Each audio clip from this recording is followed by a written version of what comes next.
This is the Bigger Pockets Podcast, show 359. You're listening to Bigger Pockets Radio, simplifying real estate for investors large and small. If you're here looking to learn about real estate investing without all the hype, you're in the right place.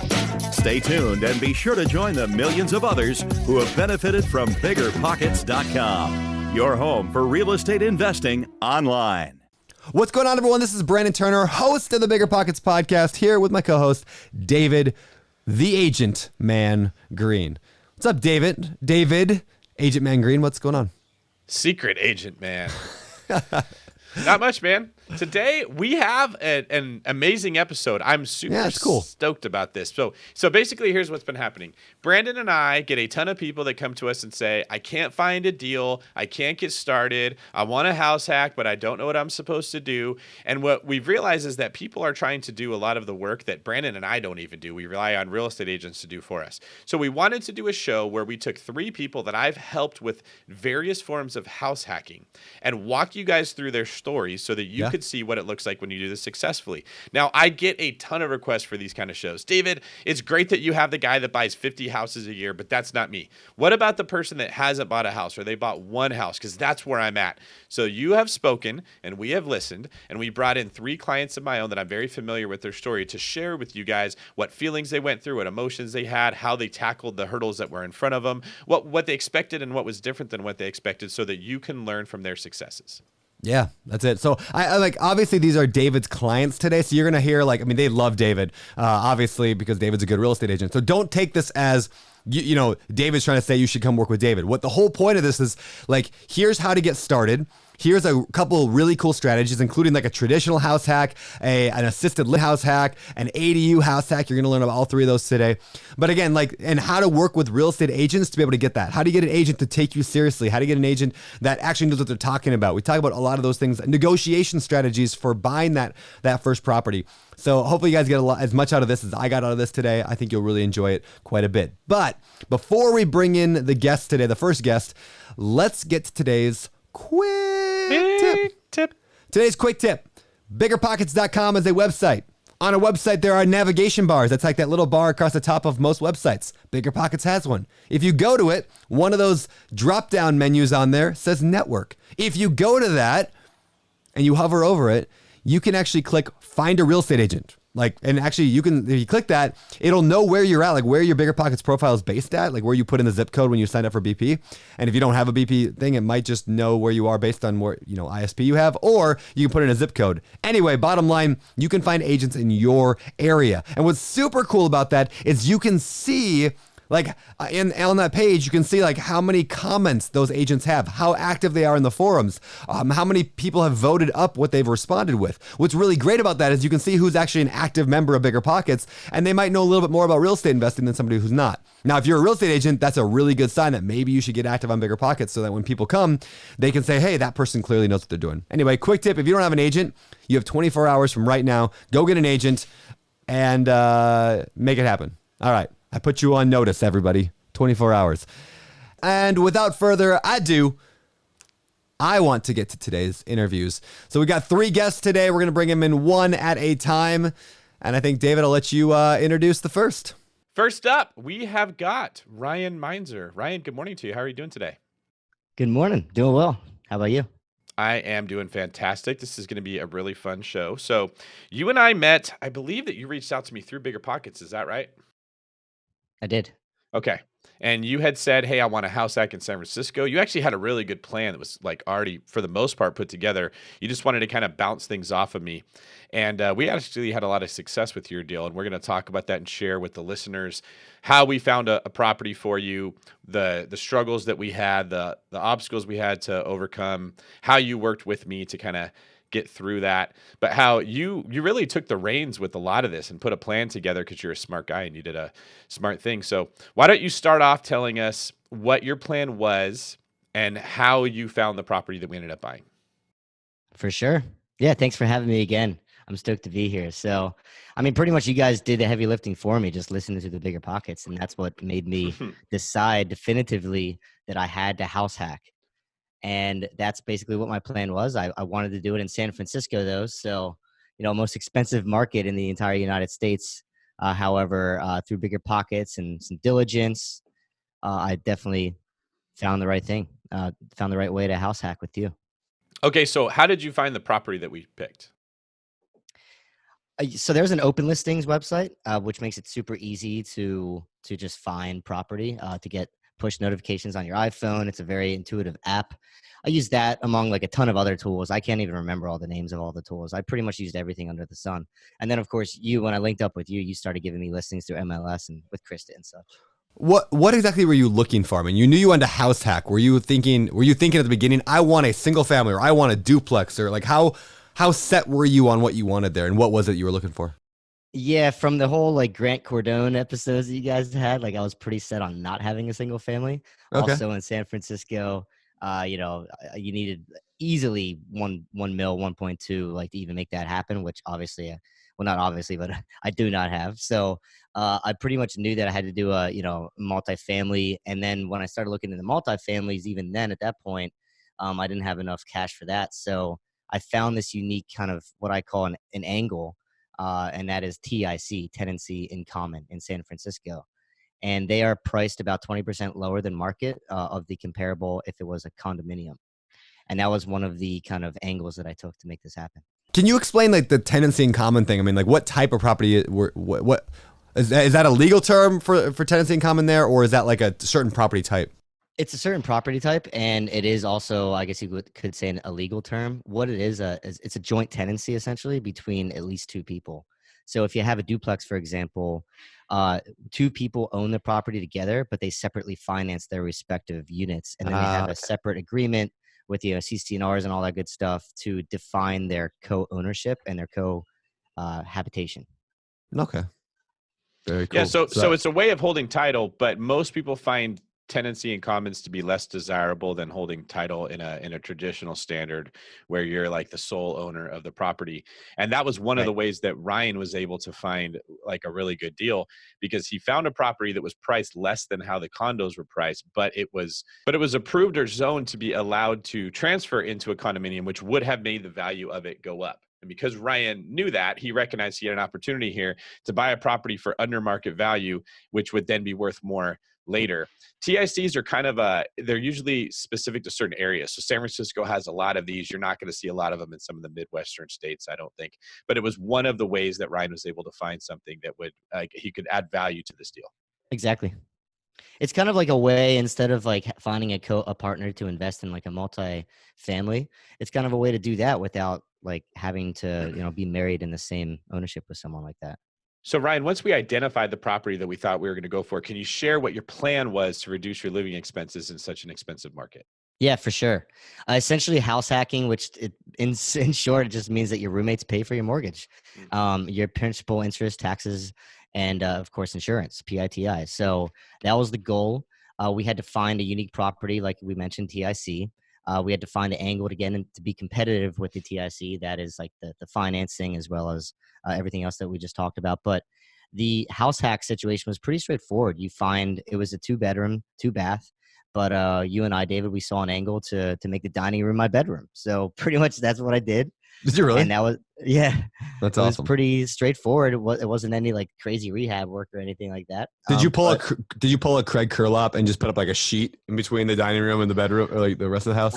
I did for the beginning. That's funny. Exactly. But then I got a really fancy door. That's funny. Oh, fancy door. A sliding door, which meant that I didn't have to go through all this permit junk. So it's like it was actually a big project. However, it was very straightforward, and I got to design this door to be pretty much my favorite thing in the entire house now. So it actually turned into a blessing. That's cool. Very cool. So can you walk us through? I mean, what was your payment? What was your payment like then? How much were you renting out the other room for? Like, what did you actually at the end of the day end up having to pay to live there? Well, like in terms of the purchase price and kind of go through all that. Sure. Yeah, let's go through the numbers. Yeah, that'd be great. The numbers. Well, purchase price. I think it was, David, correct me if I'm wrong, but I think it was listed for like $795. We offered $800 and they accepted. So it was pretty sweet. Just a little $5,000 on top. There you go.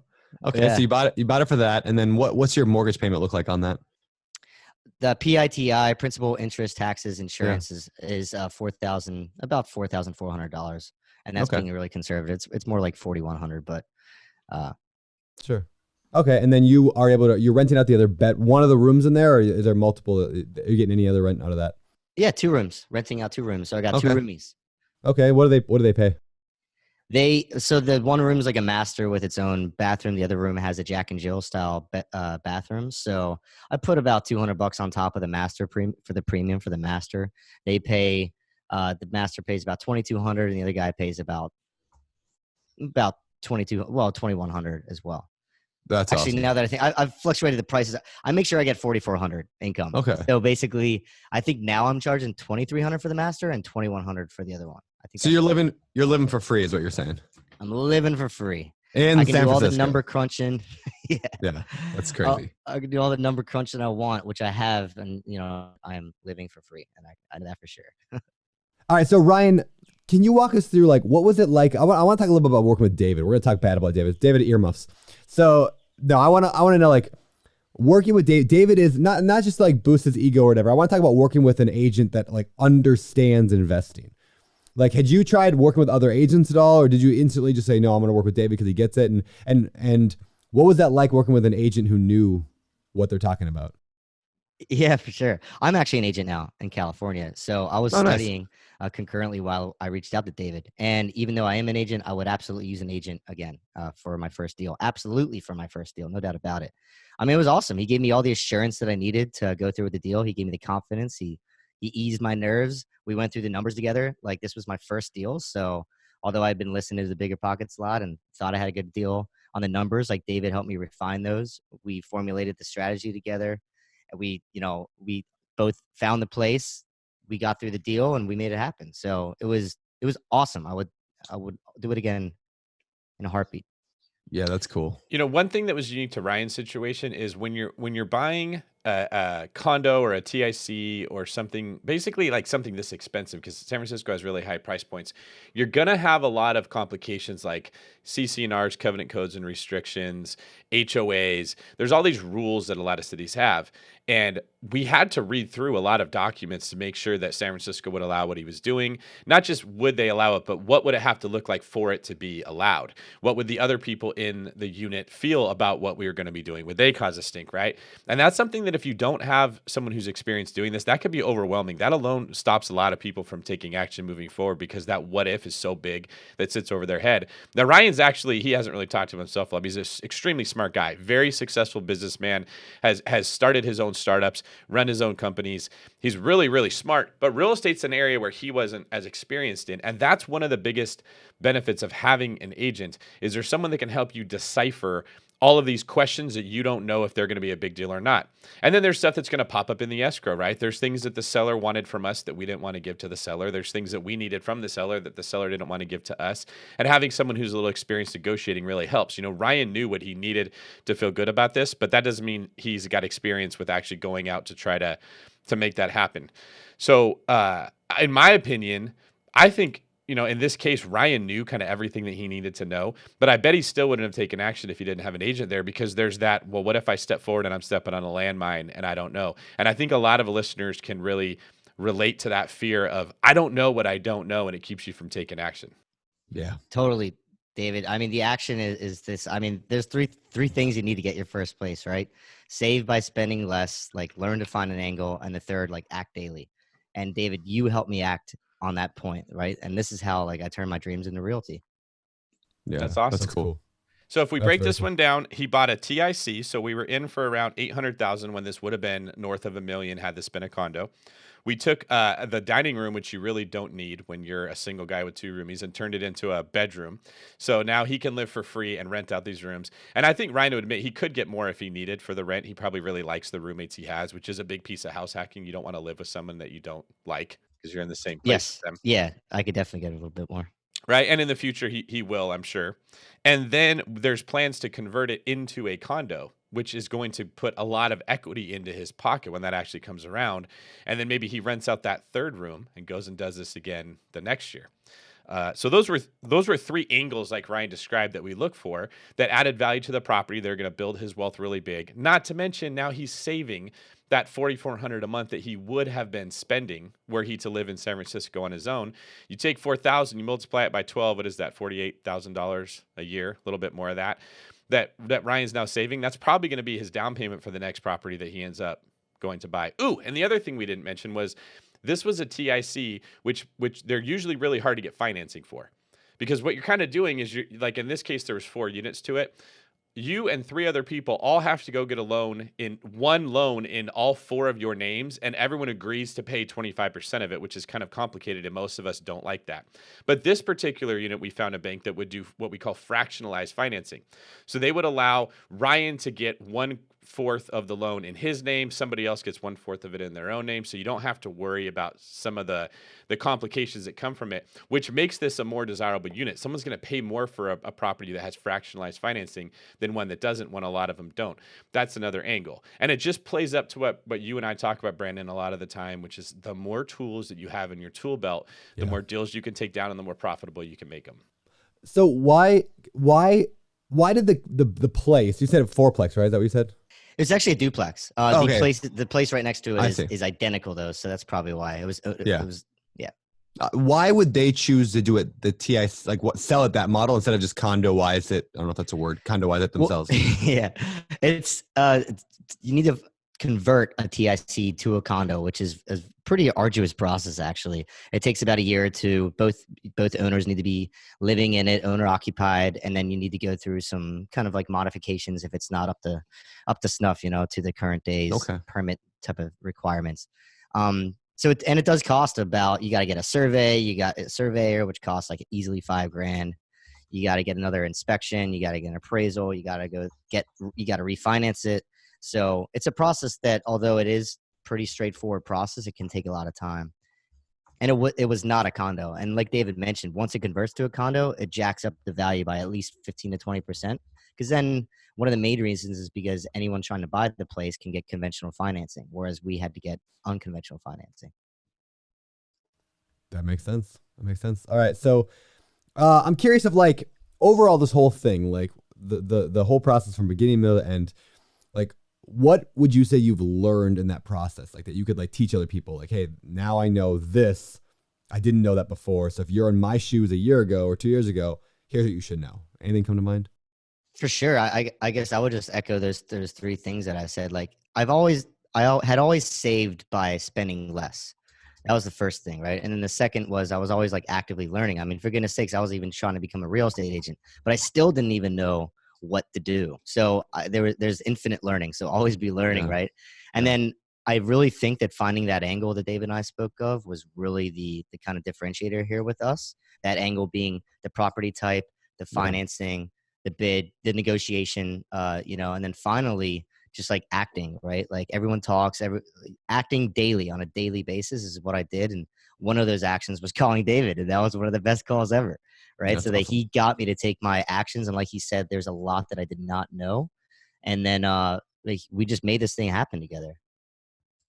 Very cool. And I would probably add on top of that there were moments that was very stressful during the escrow, and you have to just accept that that's a part of this deal, right? Like fear is a piece of it, uncertainty is a piece of it, anxiety, tension, stress. Like you can't buy real estate without going through that, which is why a lot of people don't. So I know, like Ryan, that probably caught you off guard. It was a little different than other things because there's a lot that you can't control and you don't know how it's going to work out. But you handled it really well, and you got to come out on the other end with a lot of wealth waiting for you. Thanks. Yeah. I mean, just the peace of mind from having an agent, a professional, an expert that's gone through this millions of times, right? That alone is in and of itself worth that 3 or 6%. Like, I don't care. This is your biggest investment of your life, and you're going to try to do it without an agent. That's nuts to me. So like, just even, especially for your first deal. So that's why it was definitely the way to go. Awesome, dude. All right. Last question that I have for you. Can you tell us how your mindset has changed from before the deal to after the deal and how you feel about real estate now going forward? Yeah, David, before the deal, it was just this like impossible thing for me. It felt like to buy real estate, but going through the deal, actually making it happen, it was difficult. But like now that I've done it, I am so sure that this is the way that I'm going to have like financial freedom. It's definitely like how I'm going to get there. And I'm going to do this over and over again for the rest of my life as much as I can. That's how my mindset has changed. This is definitely the route to freedom for me. And that's definitely what's ultimately going to make me happy in my life. So that's out. Now you asked me the second part of the question. Remind me what that was? How has your mindset changed moving forward? What's different about you now? Oh, I mean, I'm just gonna take more action by doing more real estate. And now that I'm an agent, I'm gonna be doing even more so with you, David. So, I mean, this is definitely my path, like I mentioned, to financial freedom. No doubt about it. Real estate's the way to go. I love it. Now, I believe if people want to hear more about Ryan's story, you wrote a blog post on BP, or maybe I wrote one about your story. So you could definitely check that out if you look up my blog articles. But what Ryan has found a way to do through the magic of house hacking is find a property in the most expensive market in the country, live in it for free. Once it's converted to a condo, I'm going to guess that he probably adds about $200,000 to $250,000 to his net worth from that one deal, as well as the $4,400 a month he's saving, which in a year is close to $50,000. And now he's got that much more experience and that much more confident to go do the deal again the second time. That didn't come without a price, though. There's some fear, there's some apprehension, there's some worry, there's some, there's some work that had to be done. You had to go to the city and do a lot of research on permitting and find out what was allowed, what wasn't allowed, what qualifies as commercial use because that was prohibited versus not. So you definitely earned it. You didn't just get the six pack. You had to go to the gym and do the crunches, but you got it, and now you got that bug. And I know you're going to go on to build a lot more wealth and buy a lot more real estate. So that was awesome. Very glad I got to meet you. Yeah, for sure. No, thank you. That's exactly right. Yeah, thank you, Ryan. Last question for you, Ryan. Where can people find out more about you? You can find me, ryanmeinzer.com. Now that I'm an agent, you can go to Rye Cares. People call me Rye sometimes, so ryecares.com. Nice. All right, Rye Cares. That's awesome. All right, well, thank you, Ryan, for doing this. Now we're going to bring in another guest here in a moment. But first, David, I want to hear from you real quick. What was it that you liked about working with Ryan? Just so like people listening who can be like, if you're trying to attract a good agent, like a rock star agent, how can they best appeal to a guy like you or an agent who actually understands what they're talking about? So like, what attracted you to Ryan?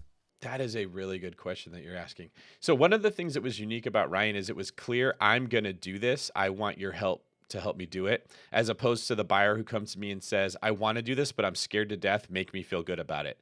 Take away all my fears, and then I'm going to move forward, which is not something I can humanly do. And it ends up being a waste of my time, and I take on a responsibility of some other humans. They're the only one that can face their fear. Ryan was different. Ryan was also very clear about what he needed to feel good moving forward. So it wasn't all easy, but it was, okay, David, here's what the CCNR restricts. Here's what I want to do. How can I make it happen? Then I was able to dig in there and figure out, how is this defined? We could talk to attorneys. We could talk to the city permitting department and find out, this is what we want to do with this count, right? It was very clear to get the answers that we needed to make sure that this was the right deal for him moving forward.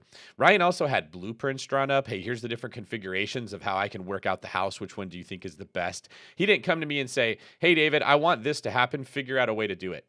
You do it. You figure out what I need to feel good about this. Because had I done that, I still don't think that Ryan would have been comfortable moving forward, because we all want to believe that it's our own ideas that we're taking when we're taking action. That's a problem. A lot of people come to real estate agents and they want them to be the miracle worker. Is you figure out a plan, but you make me believe that it was my plan in the first place, and our brains reject that. And that wasn't the case with Ryan. So with Ryan, it really did feel like a partnership. Here's the stuff he's doing. Here's the stuff I'm doing. We are doing it together. Both sides end up winning when we get to the finish line. And the next time we do it will be that much better. We've worked together before. I know more about how he thinks. He knows more about how I think. We know more about what to expect. And as you understand, Brandon, those are the best relationships, when they're mutually beneficial, they're partnerships. It's not like an employee-employer type of a situation. And I think that, Ryan, because of his previous success with business, he kind of understood that more than a lot of people do. And I think that's why he had more success than most people will. Good answer. Good answer. All right. So let's move on to the next guest today. David, you want to introduce him? Yes. All right, so next up, we have two very close friends of mine. I really, really love getting to know these people. This is Hero and Stephanie. They had a unique situation. So I believe that I met these two when I was speaking at a real estate meetup, and they had come to learn about whatever topic I was talking about, long distance investing or BRRRR or whatever it was. And they came up to introduce themselves after. And I think that you guys told me that your baby really likes listening to my voice, right? That was the first thing we talked about. Yes, he loves the BiggerPockets podcast. Yeah, I got to meet my biggest fan. That was kind of cool. And we scheduled a follow-up call, and they basically explained to me they were looking to buy an assisted living facility. So this is a house that you buy and you convert to have typically elderly people come live in when they can't take care of themselves. They need some form of supervision and assistance, but they're not in the point where like they need to be in a hospital or hospice care where there's like a nurse assigned to them all the time. They're in this transition phase where they need someone looking over them, keeping them safe, and they have various needs. And I'll let you guys discuss the various levels of care that there are and how you charge. But you're kind of running in a form like kind of I'm trying to think of the best way to describe it, like a medical facility in a sense, without maybe providing some of the medical care, more of the supervision of people. And you need a very specific property to make this work. You want more than one bedroom. You need all kinds of compliance issues with making sure that it's in line with government regulations. And it's very hard to find a property like that.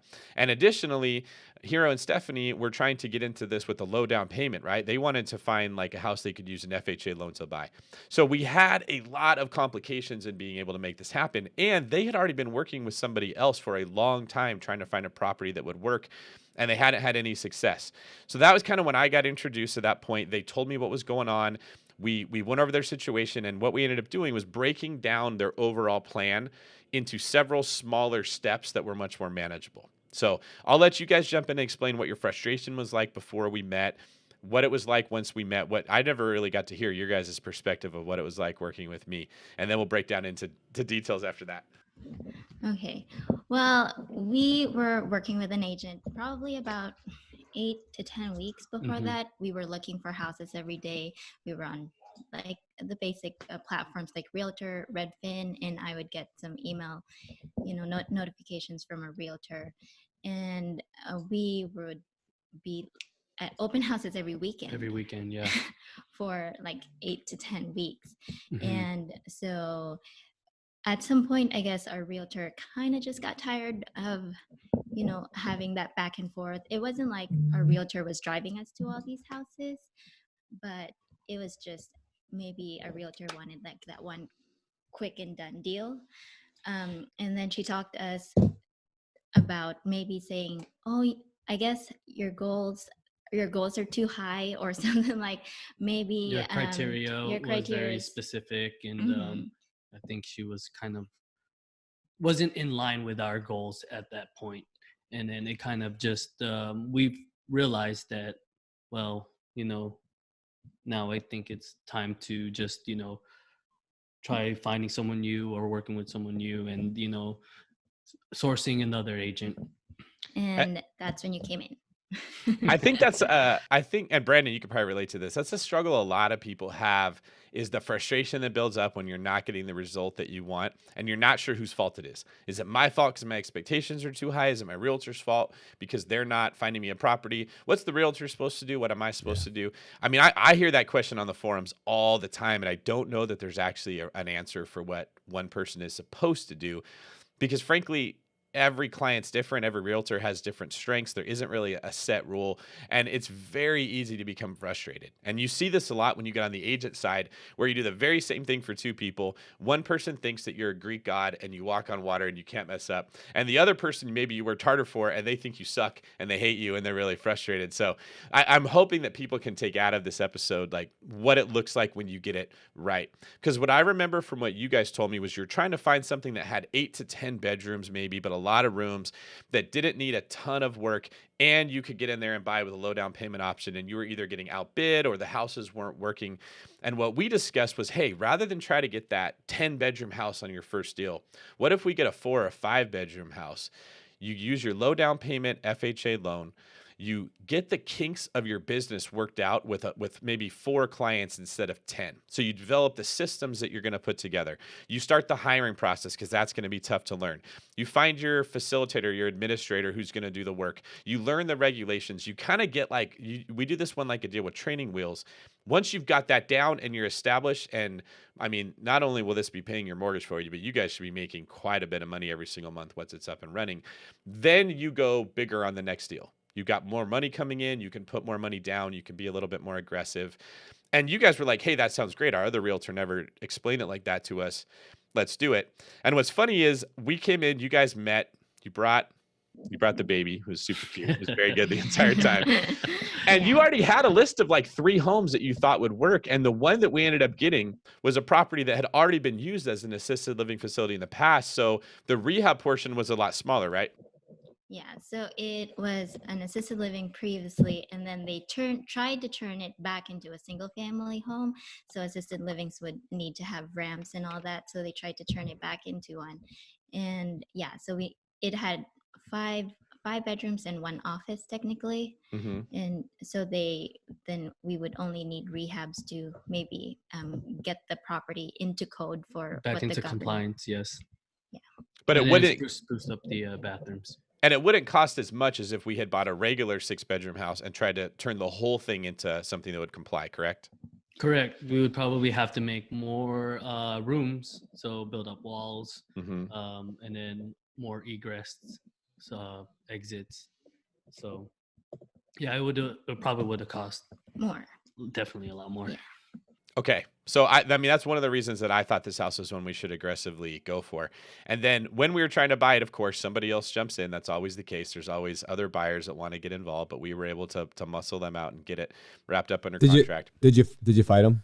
I did. I don't make my clients do it. That's good. Well, it's kind of like the whole, like, David and Goliath, the story, right? Like the David and Goliath went out there, like, instead of the armies fighting, they send their warrior in to fight.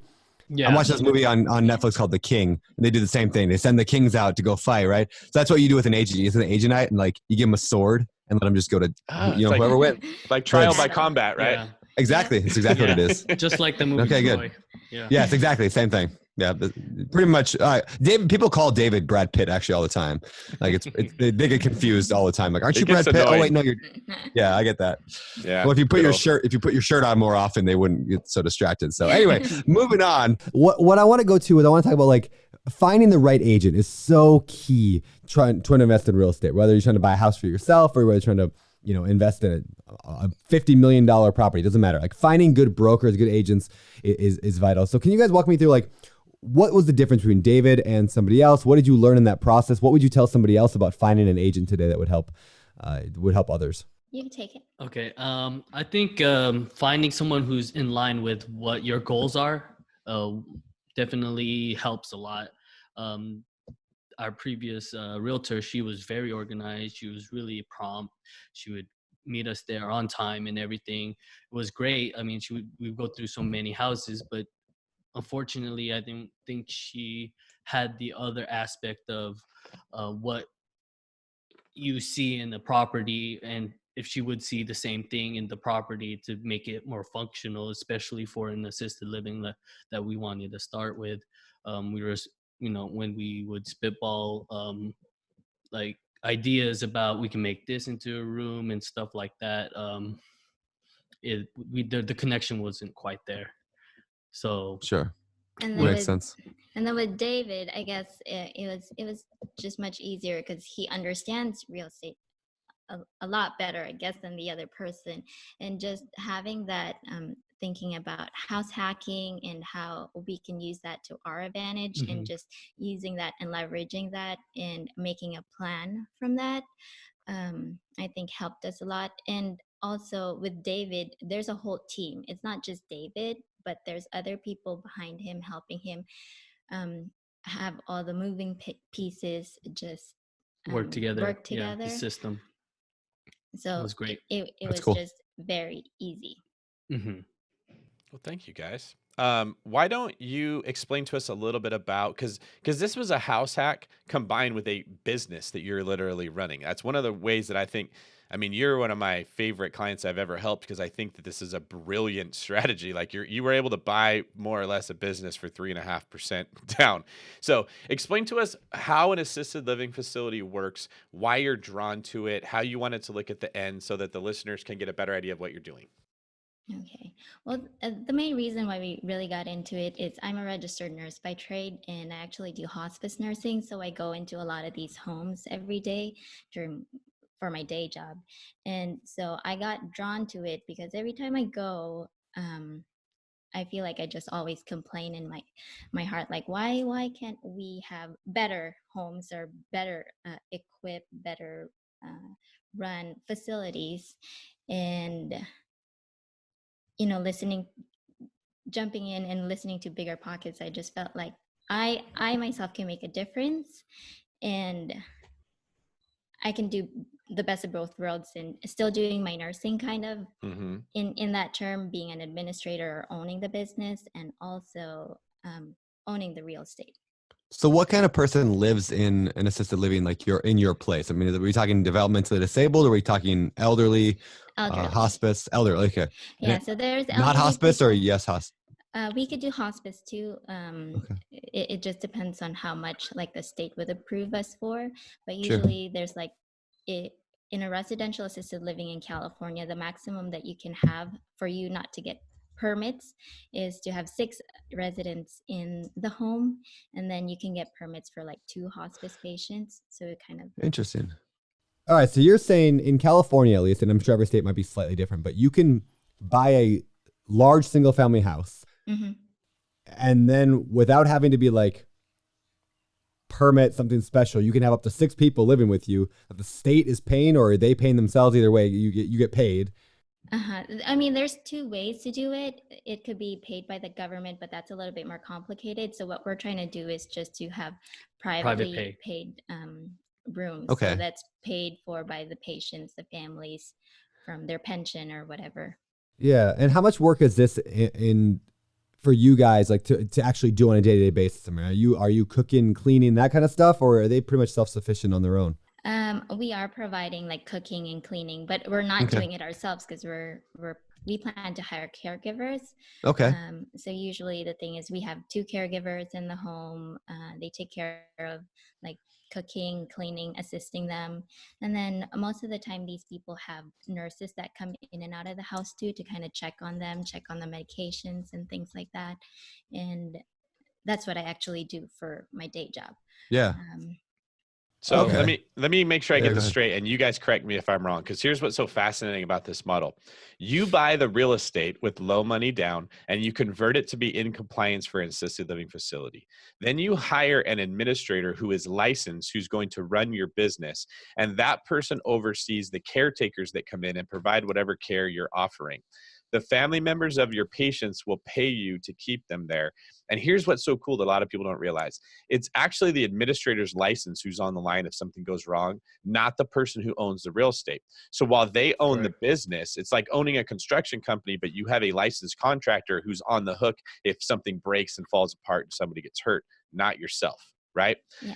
I love that model because all you have to understand is how the numbers break down and how to hire the people. Now, in your case, Stephanie, you actually are a caretaker, so you're going to do some of the work yourself. But when you get 10 of these properties, you probably won't be. You'll probably just be managing the other caretakers. Can you share with us a little bit about how much somebody will pay for the type of property that, maybe not your house specifically, but a house like this one, just the typical numbers of what somebody would pay and then what it's going to cost to run the business? You mean for what the patients or the families would pay? Yeah, what the family's going to pay per patient, and then how much you have to pay the caretakers and everybody to run the business. Okay. So usually I would say just an average up here in Northern California, the pay scale or the amount of money that is probably around $4,500 to $6,500. It could go from those prices, and it just depends on how much care they need, I guess. And also for the caretakers, I mean, the caregivers, you pay them like minimum wage. So if you've got 5 bedrooms and you guys are living in the 6th one that was like an office, that's $25,000 or so in gross revenue. And then what would you estimate you're going to have to pay in wages and supplies? So, I mean, right now, what my plan is, since it's still a startup, I wanted to learn the whole business. So I'm working as the administrator, so I'm not paying that in salary. I'm paying myself. And then for the caregivers in wages, it'll probably be in groceries, it'll probably be around like, let's say 15 to 20,000. And then if we have 6 patients in the house, then that'll pay us about 6,500 times 6. So wow. So you're potentially at 15 to 20,000 in the cost to operate, and up to 35,000 or so in gross revenue, giving you a profit of, what is that, 20 to 25,000 or so when you're full. Like you're completely, right? Now that's some pretty nice profit. Now, of course, and that's monthly. That's not necessarily the same as somebody who's renting out rooms and they do no work. That's how most when we talk about house hacking, normally they're just paying you money to live in the space. You're providing nothing but, Mhm. you know, a place to live. There's some work that goes into this. You're running a business. That's why There's you're getting a lot more of work, money. actually. A ton, right? Work ton. Yeah. I wouldn't want to do. Yeah. I mean, like if anybody ever meets these people, they have huge, huge hearts. These are some of my favorite clients that I've ever worked with. And I'm not just saying that because their baby likes me a lot. I really mean that. And they're doing God's work, you know, like taking care of people that really need help, that really probably wouldn't be getting any attention at all. And Stephanie told me that's really what motivates her to want to do this is she sees the lack of care that a lot of people get when they're in the twilight years of their life, and that bothers her. But that's really good cash. If you're making $25,000 a month per house and you end up getting 4 houses, you can be making, you know, 1.2 million in profit just to manage 4 assisted living facilities. Now, of course, maybe a little less than that, because there's a lot of like insurance that we didn't take into account with that question. So very good point. However, Yeah. we got in on this property for 3.5% down, right? And when you guys want to buy your next property, you can probably also do it for 5% down. It's a way that you can start a business if you have some understanding of how this stuff works for very little capital up front and just more time. But it's a pretty cool twist on house hacking that I don't think we've talked about before. Yeah. So what are you guys most excited about when it comes to the future and how you want this model to grow out? I mean, the real reason why we're doing this is for like freedom of time and financial freedom too. Since we have that little one, I'm really excited to just be able to grow this business for ourselves and not basing our schedules off of our 9-to-5 jobs, and, you know, scaling it up to something bigger where we can, you know, give opportunities for other people who were once just caregivers, and they can work as administrators, you know, and make more money and run our business, so we can teach them what we know and give them more opportunities to, and then growing our portfolio and growing our business at the same time. So it's a win-win, not just for us, but we're able to help a lot of other people. Yeah, especially the caregivers. I feel like the caregivers sometimes in the industry are very taken advantage of. Yeah. So it's definitely give more shine to them, because they do a lot. They really do all the work that, you know, that it entails to run the business. Basically, I mean, if they provide great care for our patients, then everything's going to run smoothly, and I feel like they deserve to, you know, be have the same opportunities that we potentially could have, and you know, they're part of America too, so, you know. That's awesome. So the patients benefit, the caretaker employees benefit, you guys benefit, the real estate benefits, and if you have a good agent, the agent benefits. That's exactly what you want a deal to look like. Can you guys share a little bit for the people listening who are struggling, either getting started or finding the right agent to help them? What did it feel like when you knew, like, okay, this is the right person and I know I'm going to be successful? Well, go ahead.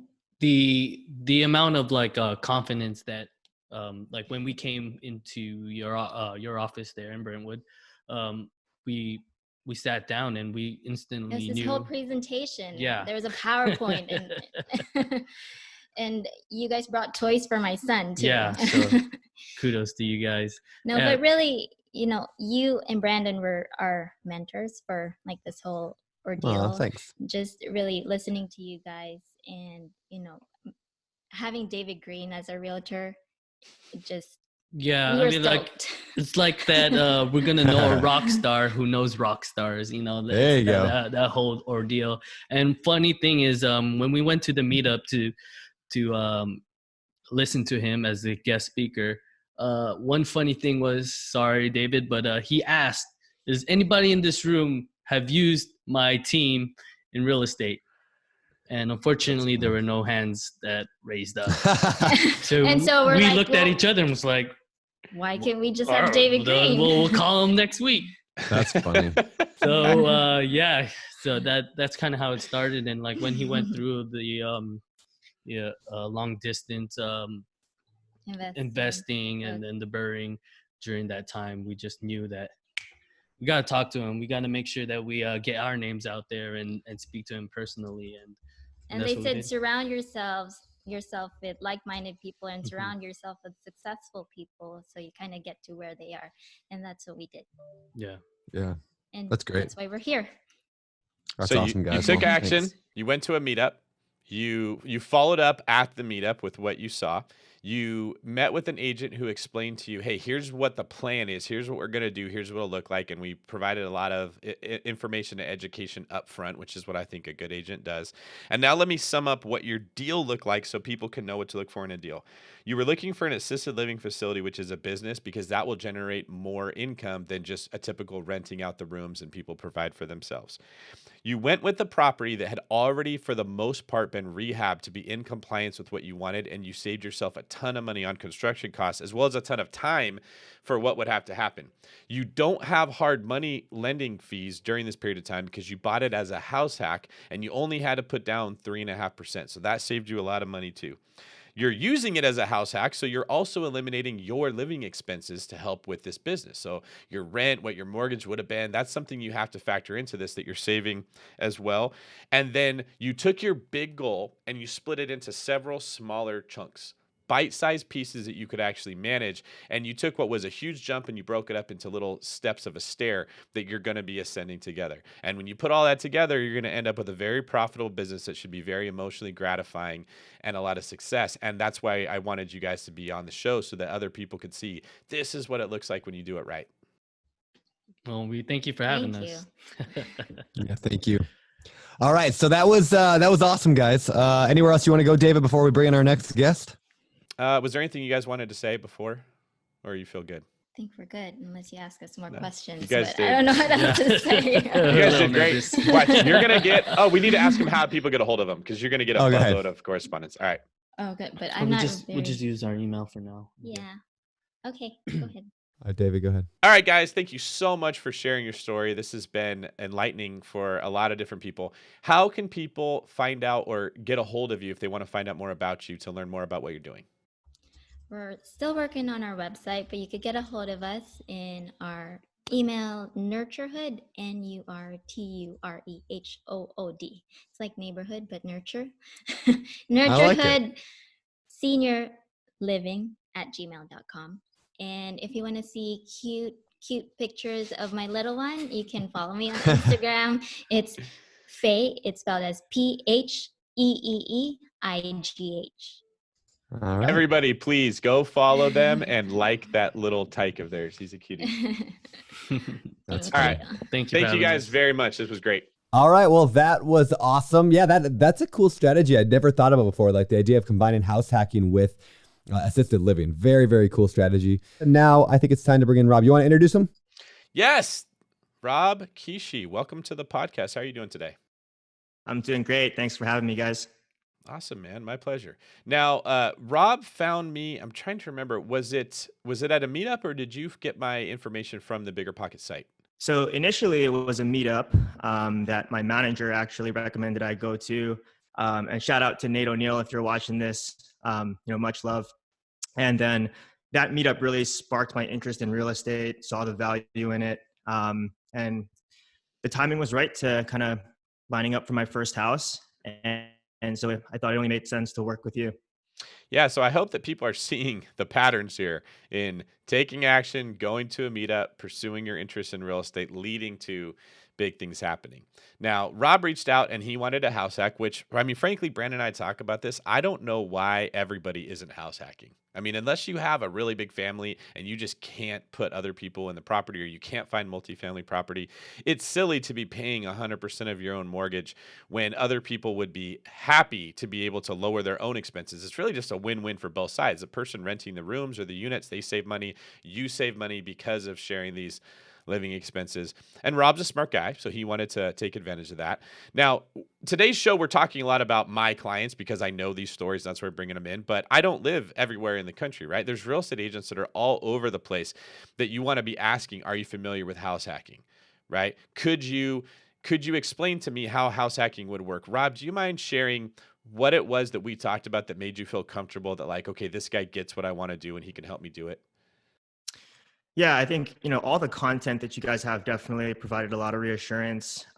Clearly, it's something that you have a lot of experience with. And really not something that I saw a ton of from other agents.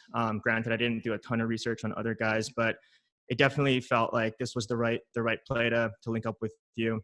And the Bay Area is a pretty competitive place. I know that I needed the right folks in my team to get the deal done.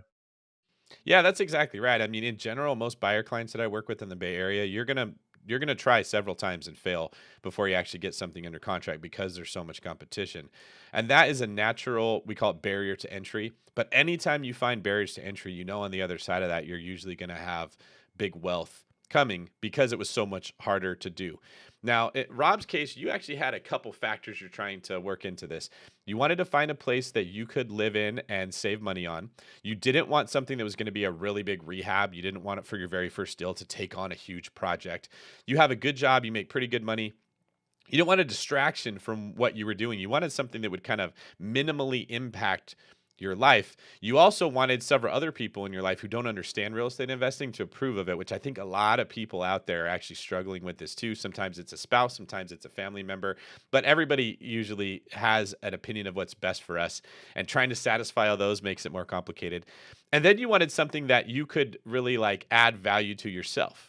So in this case, we ended up finding a property that was zoned for multifamily, even though it wasn't already set up for multifamily. So there's some value hidden in there. But you had a really big wish list. Tell us a little bit about why those things were important to you and what your plan was. Yeah, so I think one of the biggest reasons I fell in love with the idea of house hacking is just kind of the passive value and the passive income that it creates. Really big believer, and that's kind of the key to financial freedom. So I was pretty committed to doing something in that fashion. I actually did the deal with my mom. She's a 50% owner in it. She lives in Hawaii, so didn't have that kind of on the ground connection to Smart look woman. at the houses. Yeah, we're all born and raised out there. Nice. But so it was a little bit of a challenge, kind of going back and forth, doing all the communication with her and kind of making sure that her concerns and her expectations are met. My brother is also in the house with us. He has a bigger dog, so a yard was important, having that space. But what was really cool about the property that we landed on was the fact that it was zoned for a 4-unit complex. There's a lot of potential there. It actually has a detached garage that we're planning on converting into an ADU. There's space for another ADU if we want to do that in the long term. So a lot of really good things about it, and it was in the price range that we were looking for. We were going to open houses literally every weekend for about 4 or 5 months, driving across the bridge from San Francisco to Oakland in that traffic every single weekend. It was brutal. And if you guys are in the Bay Area, you'll know that things go very quickly and they go for much more than listed. So every time we were interested in a house, we found ourselves in the middle of a huge bidding war. And so that was a little bit of an awakening. But I think, after the first couple of months, we really kind of reset our expectations and then really had a much clearer view on what we were looking for, what we wanted. And then when those things did come up, we were able to move quickly. Now, that's great. Oh, go ahead, Brandon. Well, I was going to go into the property itself, but if you had something to hit before that, feel free. No, go ahead. Okay. I'm just curious. What did you find then? I mean, like, what was the property you ended up buying? So it's a single family home, 3 bedrooms, 2 bath.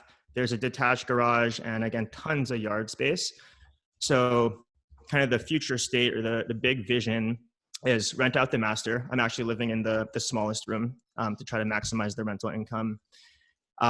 Convert the detached garage into an ADU, rent that one out, and then build another ADU on the other side of the property and rent that one out as well.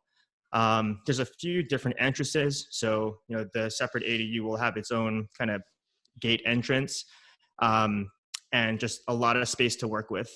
And the house itself was in pretty good shape. The inspection came back pretty clean. And the sellers did do quite a bit of work on it. So as David mentioned earlier, low rehab, it was pretty much turnkey outside of a few minor things. Yeah, that's great. So the plan was, you said your mom came in on it with you. Like, what's her role in that? Is she making cash flow off of it then, or is she going to eventually live there, or how does that play in there? Yeah, she's participating as an investor. Okay.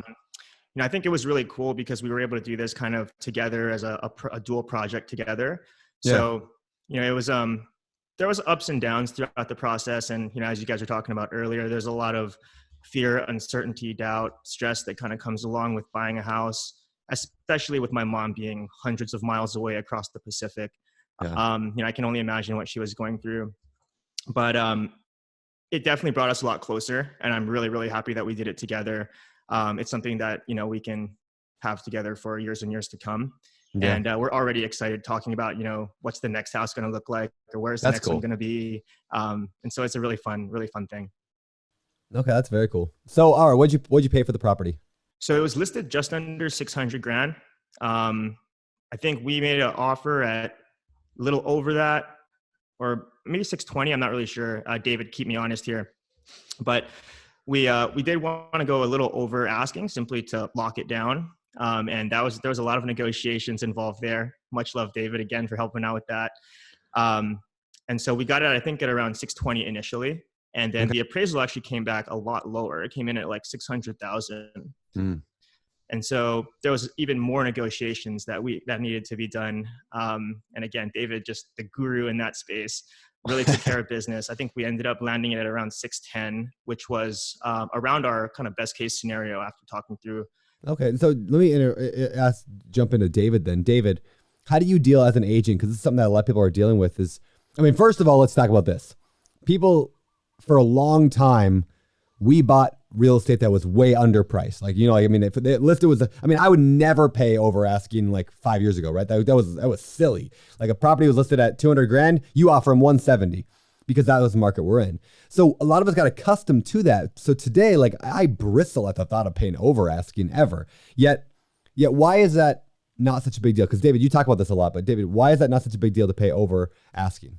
So the first thing you need to understand is that you're not getting a deal if you pay less than asking and getting ripped off if you pay more than asking. Asking is an arbitrary number that gets thrown out there. And the amateur focuses on the list price, and that's all that they see, right? And you see a lot of clients like, oh, that's listed at 600. If I can get it for 595, I got a good deal. Well, what if all the comps were at 550? Right? You paid $45,000 more than what you needed to. So the first thing you want to understand is the way that properties are valued is a combination of what the rest of the people are willing to pay, what we say what the market dictates it's worth, and what an appraiser would say it's valued at. And when we write our offers for our clients, we always include a contingency so that if there's a low appraisal, we get to back out of the deal, which gives us negotiating power when that does come up. Now, in this particular case, we got super lucky that the appraisal came in, though, because there was a lot of comps that were priced much higher than what we paid for this house. We just got an appraiser who was irritated with the fact that prices were going up in the Bay Area and they wanted to do something about it. So it gave us some leverage to knock some money off. But the first thing you got to realize is don't be so simplistic to think that because you paid less than ask price, you somehow got a good deal. You want to look at comparable sales, and then you want to look at which way the market's trending, right? For the last, 8 years, every house has sold a little bit more than the one before it. Comps have been steadily rising. So what we do is we look at what other houses have sold for, and we base our offer off of that, as well as, okay, if we're going to pay $610 for this house, is that better or worse than, is there other houses we could pay less for that would work the same way? No, there's not. Every other house is $650. So if we back out of this deal because we couldn't get it for $600, we'd have to pay $620. All we're doing is winning that battle to lose the war, because we're going to go pay $650 for another house. So that's the first thing you want to look at. The second thing you want to ask yourself is, what is this house worth to you? Now, in this case, this was perfect for Rob because it's zoned for multifamily. It already has a garage built that he can then go finish. It's got electrical already run to it. It's really close to the house, so you can tie into the plumbing and make this an ADU for relatively low money. It's got space to build another ADU on it. And what we haven't mentioned yet was that the actual main house can easily be split into two and a second kitchen put in to where he could turn the main house into 2 different units and increase his rent by 30 to 40% just from that one small move. So he's going to be able to turn this thing into a fourplex, making it worth more to him than it would be to someone who doesn't want a house hack. That person's it's not worth as much to them. So that's another thing you want to ask yourself. Like Stephanie and Hero, they could have paid much more for the assisted living facility than they did. They didn't have to, but they could have, because the rehab was already done. So someone who doesn't want to use it for an assisted living facility, it's only worth so much, but to them it's worth a lot more because they're saving a lot of money there. It's another thing that Rob understood. He had the right mindset. His ego wasn't controlling his decisions. He was looking at it holistically, and he understood this is going to be a great deal for me, especially if I look back 30 years from now with how much money that's generated. Now, when it comes to negotiating the appraisal, that was the other question that you asked me. It's not the same all the time. What a good agent does is they understand that people make decisions based on emotions. They don't make decisions just based on information. So when the appraisal comes in low, you have to look at it from the seller's side. This was a house that they'd done a massive amount of rehab work to. It's like spotless. This was like a model home. Their expectations were that they were going to sell it for more than what we had got it under contract for. So they were already disappointed. Now they get hit with the low appraisal, even more disappointment. Their initial response when someone feels like they're being taken advantage of is to dig in their heels and say, I'm not giving you anything. So it wouldn't have made any sense for me to try to play hardball with them when they had their heels dug in. So I explained to Rob, hey, dude, we can back out of this deal. And the only thing they can do is put their house back on the market and run into the same problem with somebody else. Let's not ask them for anything.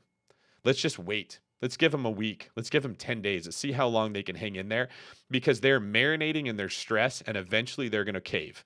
They're going to break long before we do because we've got all the details on our side.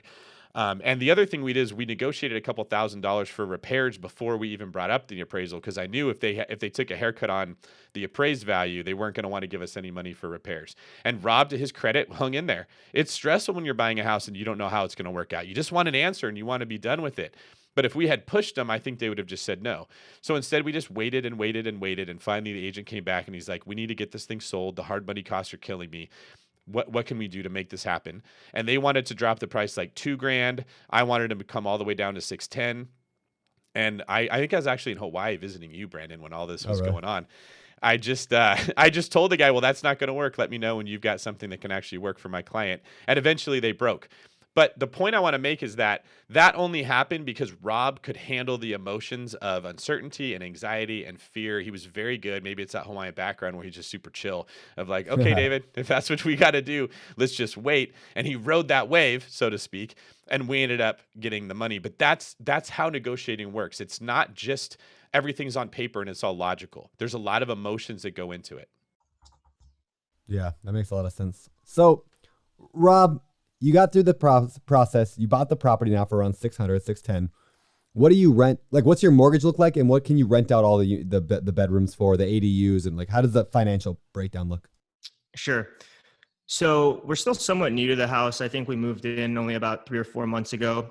So we were taking care of kind of the main house things that we wanted to do, furnish the place up. Sure. So we just started listing the master. Okay. Looking for somewhere probably around 1,200 to 1,300. Hopefully, we'll see how it goes. My brother's in the other room, so he has the Ohana discount. Yeah. So we only charge him like I think 800, but we'll probably get a little more in the future. Okay. And hopefully the ADU is going to rent for at least 15 to 18. That's awesome. The mortgage itself. So I think if you include the insurance and all the other stuff, it's right under 3,000. I chose to just pay that separately. So my monthly comes out to 2,200.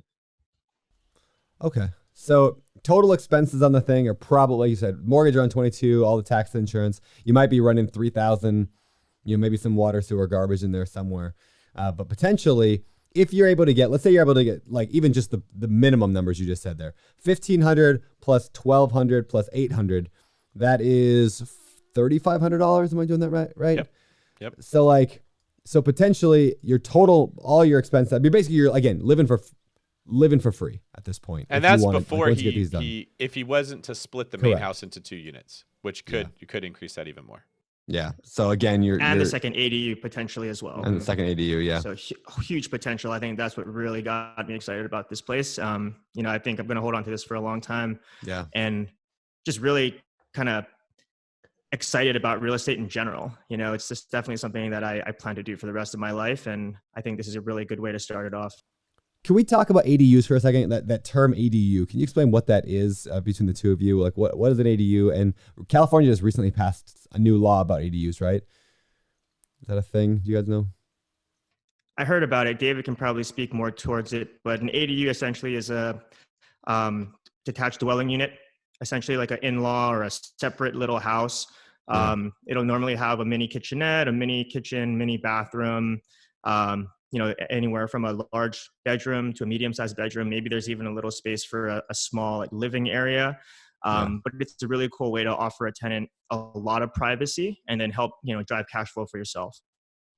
Yeah. Yeah. It's really a fantastic, it's basically like state sponsored or state encouraged house hacking. I mean, Hawaii's been doing it for a long time. Everybody in Hawaii has an ADU. In fact, Hawaii just passed a new law that, or they're in the works. I'm not sure what stage it's in, but it's going to pass. It sounds like, where you can now have two, depending on your lot size, you can have two ADUs legally. And the reason why is because it really fixes a lot of problems, right? Like, a lot of people just aren't going to buy a house. That's just a given. They're not going to buy a house. So they're going to need to rent something. There's no places for rent in Hawaii. It's really hard to find places to rent.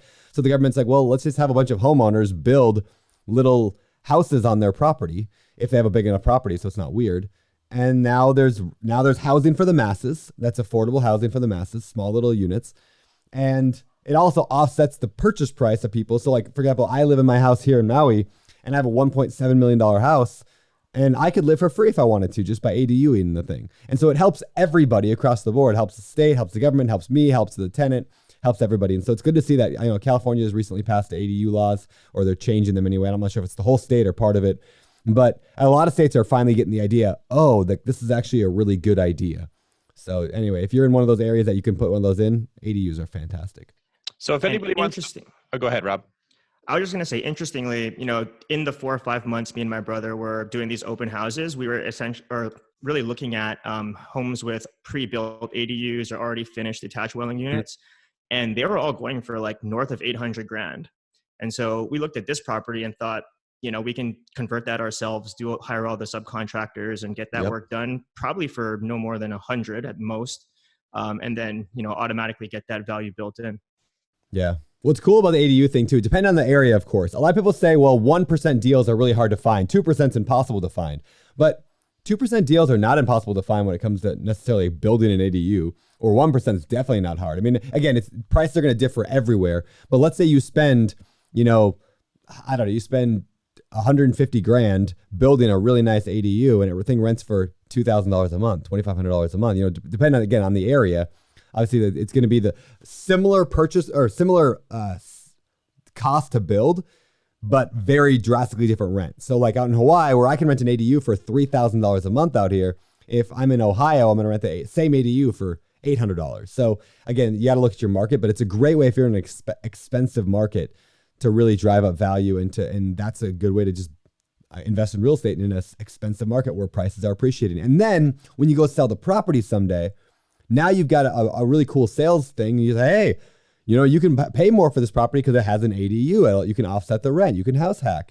And there's a lot of people that have an interest in that. So, yeah. Cool. It can be impossible to find a 2% property, but not to make a 2% property, right? And that's something we talk about a lot is don't be lazy. Let your mind take one step further than what's right in front of your face, and have some creative vision like what Rob did to see how to make this happen. If you guys want to do some more research on the law we're talking about, it's Assembly Bill 68, so you can look that up. What it basically did was removed a lot of the regulations against ADUs on property. So for a long time, people didn't want someone to be able to put additional dwelling units on their properties because they were afraid of, you're bringing tenants into the neighborhood, it's going to lower the value. But now what people are realizing is there's so much demand that those tenants are usually the same type of person as a homeowner. So people want that. They're like, please let people build ADUs so I have a place I can rent. That's what I really, really need. And I think we're going to see in the markets where there's a lot of demand, which is typically closely tied to the employment industry, right? Like where jobs are going to, like the Bay Area, Southern California, LA, they have this problem down there. It's really bad. There's a lot of opportunity, but there's not a lot of housing. They're letting you build an ADU on a single family lot, as well as a separate like junior ADU. So there are laws about how big it can be and what you can do and how many. You have to look that up. And I think on duplexes, you're even allowed to add 2 ADUs to those lots as well, making it like a 4-unit property. So Brandon, you made a very good point. It costs the same to build it in California, more or less, as it does in Indiana. But the rent you get is so much more. What Rob's going to get for his ADUs. And here's the other thing we don't talk about. In areas with high demand, rents go up every year significantly, right? So what starts off as $1,800, you'll calculate as $1,800, but in 5 years, it might be $2,500 or $2,300, right? It's significant jumps every single year, which just makes owning real estate that much better over the long term. And I think you can testify to that too, Brandon. The best moves we made were properties that when we bought them, we maybe didn't realize how good they were going to turn out. But looking back 5 or 10 years later, you're like, wow, can you believe how good this has worked out? Yep. Definitely. All right. Well, thank you, Rob. I'm very happy for you. You earned it, man. That was a stressful thing, like what you mentioned, trying to manage all the different pieces and keep everyone happy and look at it from every different angle. Is there anything that you want to share about why you're glad that you worked with an agent and what advice you can give people for what they should look for when they go find an agent to help them do the same? Yeah, definitely. First off, just want to say thank you, David, for all the help. And, it was really a big part of why we chose this house that we landed on, and couldn't be more happy about it. I think, your agent's essentially, like, in some ways, the captain of your team. You want to align yourself with the folks that know the market, they know the industry, and specifically they know what you're looking for. And further advice, this is my first house. So if anyone else is looking for a first house, or when you do, it's going to be an emotional roller coaster. There's a lot of moving parts, and even more so why it's really important to have a good agent there, have those resources, whether it be family members, co-workers, agents, people that have experience there, and people that can help kind of answer questions, put your concerns at ease, and just stay positive. It took us a little bit of time, but in the end, it's all worth it. And there's so much potential in this place that I'm really excited about the years to come. Awesome, brother. Can you tell us how people can find out more about you if they want to get in touch? I'm sure probably best way is Facebook or LinkedIn. So any of those platforms, you can find me, Rob Kishi. Rob Kishi. And thanks again to Nate O'Neill for introducing you to real estate and always being a big supporter of everything I do. That guy's awesome. Every time I turn around at a meetup, he's there with his big smile, patiently standing in the back. That's awesome. All right. Well, that was awesome, everybody. So again, thank you all who came today to watch this or listen to this episode of the 3 House Hackers. We had kind of a traditional house hack. We then had a assisted living facility house hack, and then an ADU house hack, we could call it. Kind of just 3 different ways to be able to get started on that journey towards financial freedom. So very, very cool. But David, I'll let you kind of wrap things up then. Well, if you guys want to learn more about the whole process of house hacking, you can definitely check out the book that Craig Curlop wrote. What's the full title of that, Brandon? The House Hacking Strategy. The House Hacking Strategy. Very good book. I would highly recommend that for anybody. If you're not house hacking, I'm telling you, you're sleeping on real estate. This is a cheap way to get in. It's a cheap way to learn. It's an easy way to kind of like learn the ropes of real estate investing and build up your confidence. And what I've heard from every single guest today was, now that I've done it, I can't wait to go do my next one. Yeah. Before you do the deal, do I really want to do this? Do I really want to do this? This is scary. Do I want to get into it, right? And man, how much is that worth to have confidence that you want to get in and get the next deal because you've actually got through it? Yeah, that's true. That's true. Very, very cool. All right. Well, we do have a pro member spotlight today. I want to make sure we hit before we get out of here. So today's pro member shout out goes to Dave Malone in Nashville, Tennessee. He is on a tear. He's done 2 BRRRR deals in just the past couple months with no money out of pocket. Very, very cool. So check out the deal in more details by going to the show notes, biggerpockets.com/show 359. And hey, if you're a BiggerPockets Pro member and you want to be featured here on the spotlight section, just send us info about your latest deal. Email us at podcast@biggerpockets.com. Put the word pro deal in the subject line. So if you're not a pro, for a pro member, go to biggerpockets.com/ email us podcast@biggerpockets.com. Put the words pro deal in the subject line. And with that, before we get out of here, last thing, we're talking about pro members, right? We just talked about the pro spotlight, but we actually have a new membership on BiggerPockets that doesn't apply to everybody, but it's going to apply a ton to some of you. And that is our premium membership. So what the premium membership is a new level of membership, a new tier of membership for people who are vendors at BiggerPockets, meaning you are a real estate agent, or you are a lender, or like a hard money lender, or, some kind of vendor, specifically though, agent and lenders. You guys ever want to look into this, just go to biggerpockets.com/premium. You can learn more about it, but it helps you basically connect with people on BiggerPockets. Millions of people come to BP every single month. Being a premium member helps you connect better with them so you can make good connections, good networking, and attract new clients for your business. So again, biggerpockets.com/premium to get more info there. And if you're not a vendor, but you want to find good vendors, that's where I would start. You have a much better chance of finding a good person if you go through the premium links there. So thank you very much. I really enjoyed this episode. It was cool getting to share how a newbie can get started, how I wanted to say easy it could be, but how simple it could be if you get the right people around you and you take action. Brandon, do you have anything else you want to say? I don't think so. Just that I hope people take this stuff and put it to action. So go out there, find a real estate agent. If you don't have a real estate agent, go find one. In fact, if you go to actually BiggerPockets.com, in the navigation bar, I think it's under network, it says find an agent right there. You can also click find a lender, but find an agent and then go there and look in your area. It'll actually show you all the BiggerPockets agents that are in your area. Find some, start talking with them, send them a private message, get in touch, because finding a good agent is one of the most important things you can do if you want to be a house hacker, because you can find deals on the MLS today. So get a real estate agent, get that thing going. So there you go. Awesome, buddy. Thanks for sharing that. Thank you. This is David Green for Brandon, the ADU Animal Turner, signing off. You're listening to Bigger Pockets Radio, simplifying real estate for investors large and small.